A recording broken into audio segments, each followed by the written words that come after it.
Hello and welcome. Here's what's happening right now. Eastern Canada slammed by freezing rain, ice, and powerful winds. It's so bad.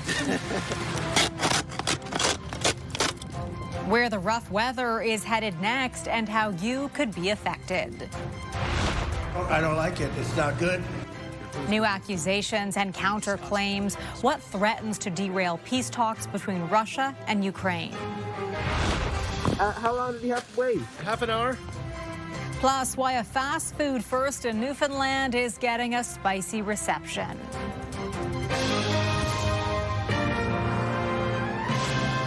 CTV National News with Sandy Ronaldo.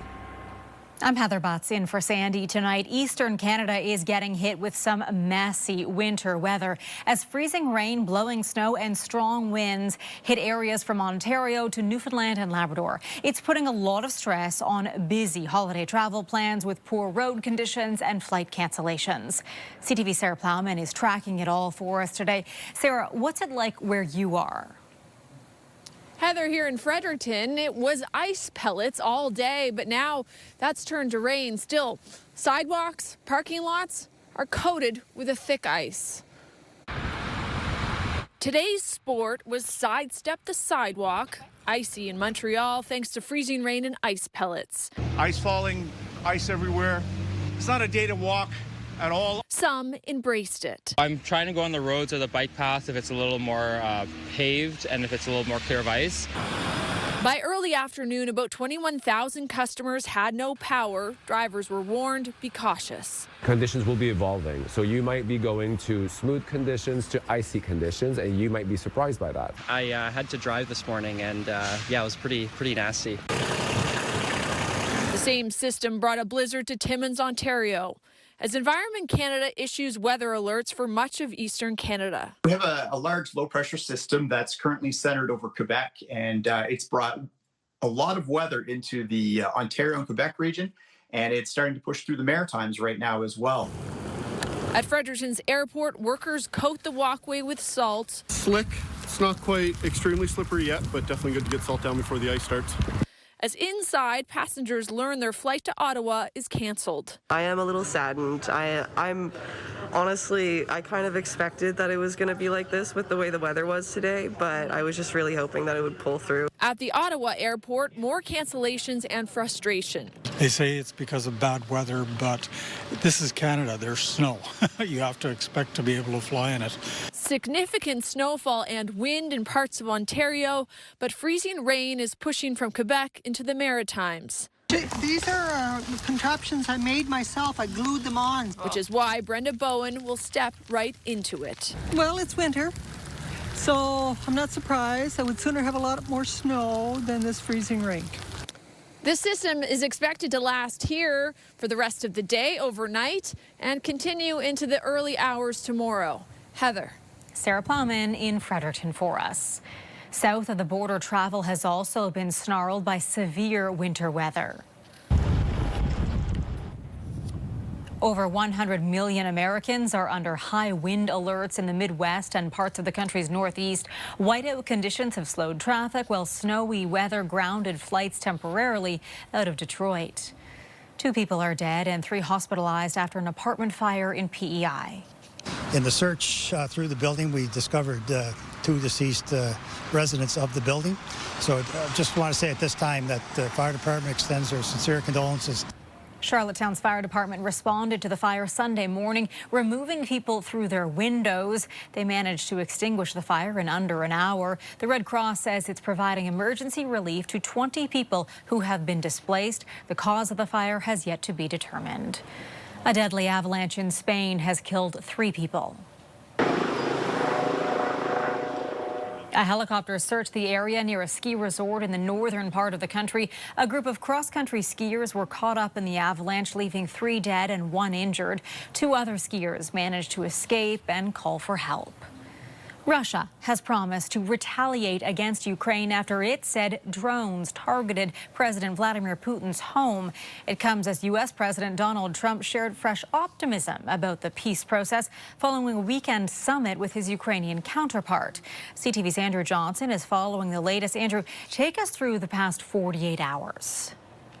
Heather, just as the U.S. and Ukraine are pointing to real progress in peace talks, Russia launched a weekend assault and is now claiming a Ukrainian attack against President Putin got personal. We had a terrific meeting. We discussed a lot of things. One day after words like terrific and productive were being used to describe talks to end an almost 4-year war, new accusations today from Russia are spoiling the mood. I don't like it. It's not good. Russia is claiming Ukraine targeted one of President Vladimir Putin's residences today in a drone attack. U.S. President Trump says he heard about the alleged attack in a call from Putin himself. It's a delicate period of time. This is not the right time. It's one thing to be offensive, because they're offensive. It's another thing to attack his house. And you're saying maybe the attack didn't take place. It's possible too, I guess, but President Putin told me this morning it did. Zelensky says Russia's claim is a lie. It comes after Russia launched one of its largest assaults in months over the weekend. Prime Minister Mark Carney condemned the attacks and offered new economic assistance for Ukraine when he met with Zelensky on Saturday.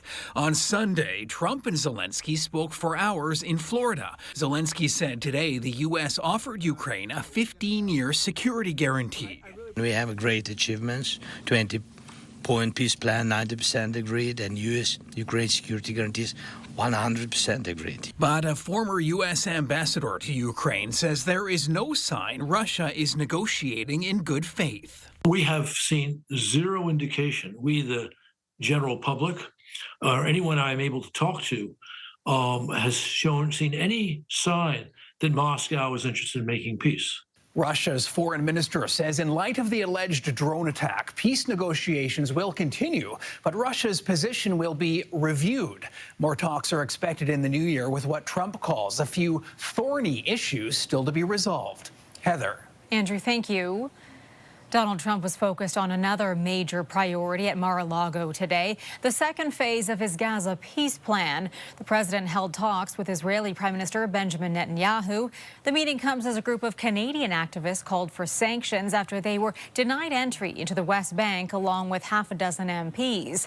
CTV's John Benavali-Rao now on the bilateral meeting. And what happened in Ottawa today, John? Heather, those Canadian activists are calling for sanctions, while in Gaza today, some hope for further progress when it comes to Trump's peace plan. Far from Donald Trump's meeting in Florida, in Gaza today, displaced Palestinians trying to survive a harsh winter offered mixed opinions about whether the meeting might amount to much.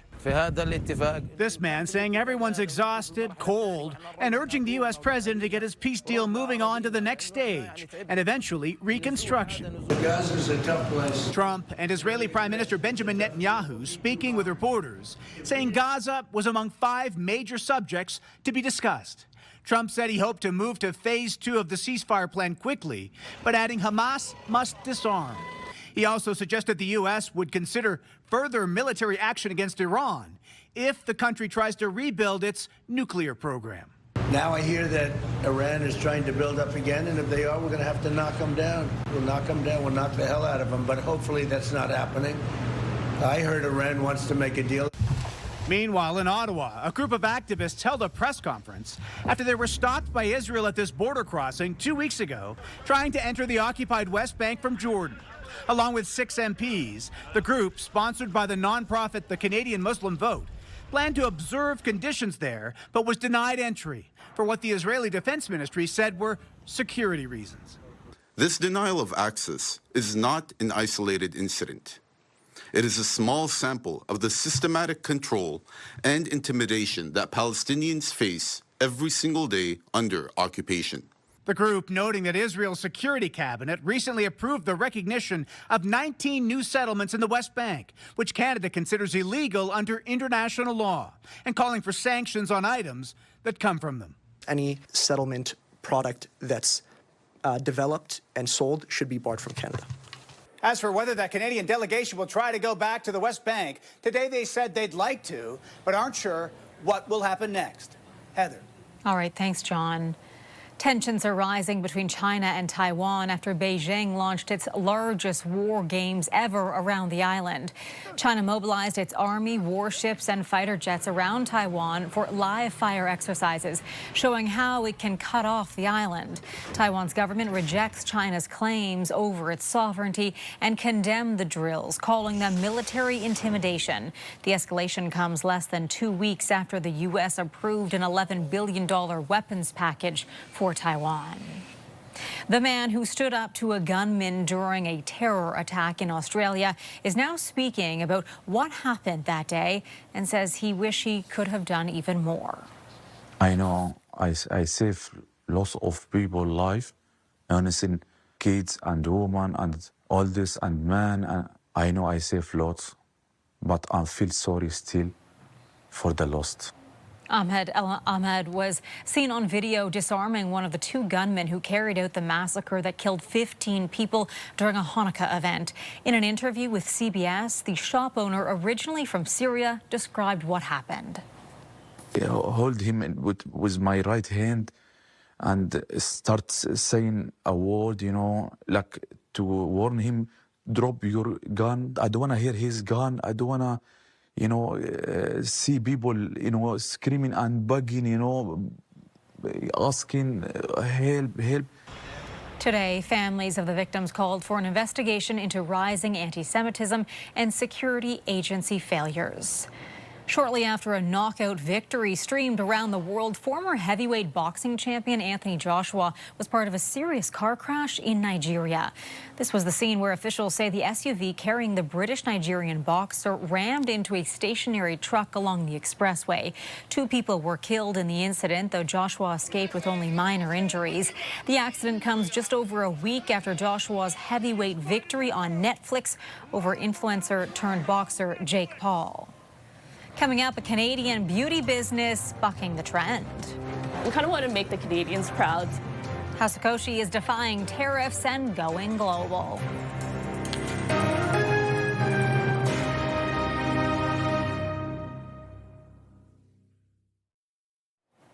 Lululemon's founder has launched a boardroom battle to shake up the company's leadership. Chip Wilson has nominated 3 new directors to the board in a proxy fight after the company announced the exit of its CEO without a clear successor.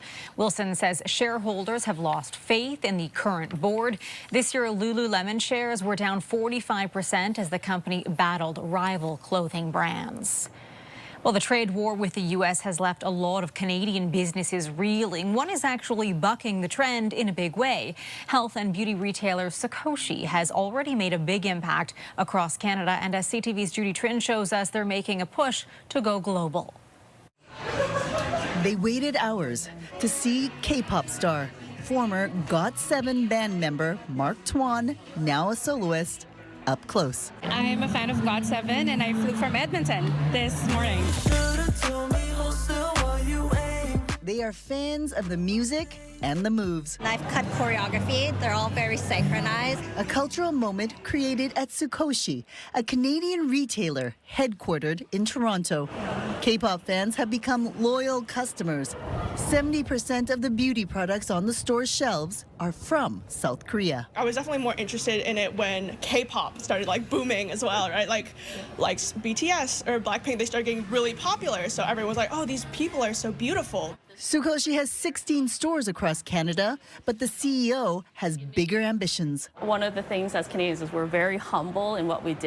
And for me, I just want to show that, Asian beauty has a global presence. And there's so much runway in the U.S. for this. You heard her. Sukoshi is opening on the Upper East Side. In September, undaunted by a trade war, Sukoshi opened a store in New York. Next year, it has plans to expand to 40 stores.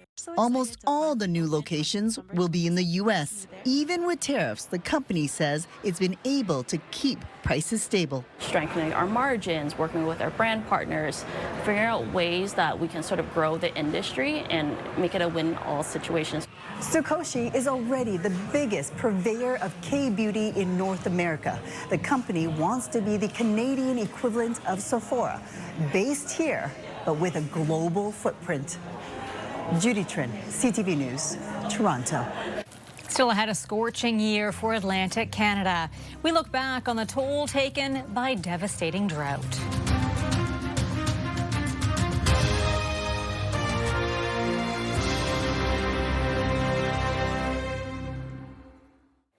The record-breaking drought that impacted Atlantic Canada in 2025 hit Nova Scotia especially hard. Some wells ran dry, wildfires caused devastation, and farmers' crops suffered damage.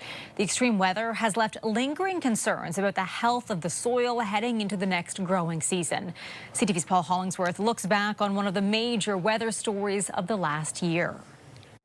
As record-setting dry conditions continued throughout the summer of 2025, Nova Scotia's parched weather patterns brought discomfort and damage. I haven't seen it like this my whole life. This part of the country usually has a steady amount of summer rainfall, but that was not the case from June to September. For the summer season in Nova Scotia, what I would consider a significant rain is a fairly widespread 20 millimeters to fall across the province. The last time that happened was June 8th, so it has been about 2 months. Historically dry weather in August sparked 15 active wildfires in Nova Scotia. When we're trying to do and find avenues to support these people. The most dangerous fire was in West Dalhousie near Long Lake, covering 84 square kilometers. 1,000 people were evacuated. 20 homes were destroyed. Well, they called me and told me my house was flat, gone. A lack of rain also had a heavy impact on agriculture. So when we go through a period of a couple of months, very dry conditions, things dry out here in the Maritime region very, very quickly. The drought put a strain on blueberry farmers. Wild blueberries are Nova Scotia's biggest export crop, generating more than $120 million each year. The late summer blueberry yield in Nova Scotia was down more than 50%. They never sized up, and then they actually took the shriveling in the fields from the lack of moisture. So the quality and the size is down considerably. Nova Scotia blueberry farmers implemented a price increase as high as 20%, brought on by the dry conditions that impacted crops. Oh, definitely. I notice it at the grocery store every time I go to buy. Dalhousie University professor Sylvain Charlebois says blueberry farmers could be in short supply long term when it comes to filling large orders. Farmers have contracts. They're price takers. So when they start the season, they have a pretty good idea how much money they're going to make based on these contracts. If they can't fulfill these contracts, well, processors don't like that. So they'll actually move on and buy blueberries, or they'll actually work with sources they can rely on. So sometimes what happens when there's a major drought like this is that it is really awful for farmers, not only for just 1 year, but for several years after. It wasn't just blueberries. Apples, corn, vegetables in all 3 maritime provinces were damaged by the drought. People who sell produce for a living are now managing shortfalls in their product. Leafy stuff might be potentially vulnerable to the heat. This farmer spent many days in August pumping 750 liters of water per minute trying to save his peach crop. We're trying to put about 2 to 3 inches down on these peaches. All summer long, people around the region also continued to breathe dangerous polluted air brought on by heat, humidity, and wildfires. So if you wake up one morning and the air quality is poor, stay home, stay indoors, close the windows, turn on the air conditioning so that it'll filter the outside air, and stay safe because it is not good for you to be breathing in bad air like that. Increased rainfall and cooler temperatures in September helped alleviate the dry conditions. But there are concerns looking to the future. We need as a province to be more prepared for this. This is going to happen. It's going to continue to happen. About the damage done by this drought and how people can prepare for the next dry spell. Paul Hollingsworth, CTV News, Halifax. A former Cold War bomb shelter in Nova Scotia is being transformed into luxury doomsday condominiums. These high-end condos will double as underground bunkers for elites seeking refuge from global crises. The project's co-owner says the 50 available shelters have already attracted the attention of several high rollers, though the price for one remains a secret. The shelter will have a staff of 40, a spa, a coffee shop, and enough energy, water, and gourmet food to last up to 9 months once blast doors are sealed shut. After the break, hungry diners hear the call. Why a new fast food restaurant in Newfoundland is causing a stampede.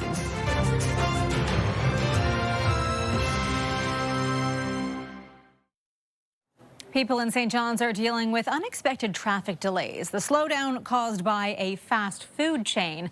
A Taco Bell restaurant just opened in the province, and it's drawing big lineups. CTV's Garrett Berry braved pouring rain to find out what exactly has gotten consumers so excited and who is being left out. A parade of red brake lights have taken over this stretch of a major thoroughfare outside of St. John's. Cars lined up down the street for a third day running, waiting for a Taco Bell meal. Delicious. Hopefully it tastes as good as they say. How long did you have to wait? Half an hour. Not too bad. 1:30, 1:58 now. Got the food. Since 1:34. Since 1:34. Do you think it's going to be worth it? Definitely. It better be.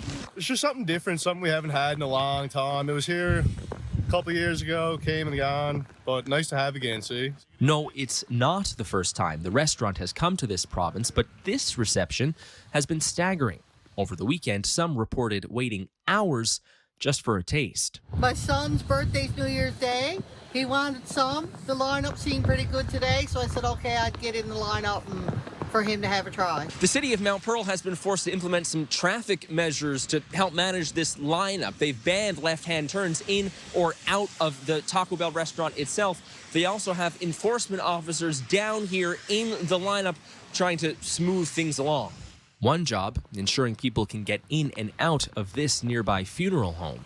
The dining mania hasn't spilled over to other area restaurants, and not everyone is a huge fan of the drive-through craze. Disposable dining dollars are at a premium more now than they've ever been. Restaurateur and industry advocate Todd Parent says the local independent restaurant scene is simply in competition with some of these fast food giants. We're in a world where the public needs to decide what kind of communities they want to live in, and if they want to live in fast food, franchise-dominated cities and towns, then they get to ultimately the customer gets to decide. He hopes that these dedicated customers remember businesses like his, especially during the slow winter months. Garrett Berry, CTV News, Mount Pearl. That is our newscast for this Monday. Thank you for joining us. I will be back tonight with CTV National News at 11. And by the way, you can also stream us now on Crave. I'm Heather Butts. Your local CTV News starts right now.